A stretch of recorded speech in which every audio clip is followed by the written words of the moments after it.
بسم الله الرحمن الرحيم. هل أتاك حديث الغاشية وجوه يومئذ خاشعة عاملة ناصبة تصلى نارا حامية تسقى من عين آنية ليس لهم طعام إلا من ضريع لا يسمن ولا يغني من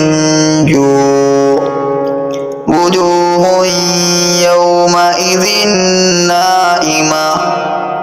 لسعيها راضية في جنة عالية لا تسمع فيها لاغية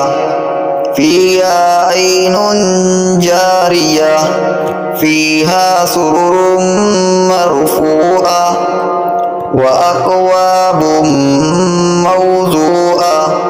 ونمارق مصفوفة وزرابي مبثوثة أفلا ينظرون إلى الإبل كيف خلقت وإلى السماء كيف رفعت وإلى الجبال كيف نصبت وإلى الأرض كيف سطحت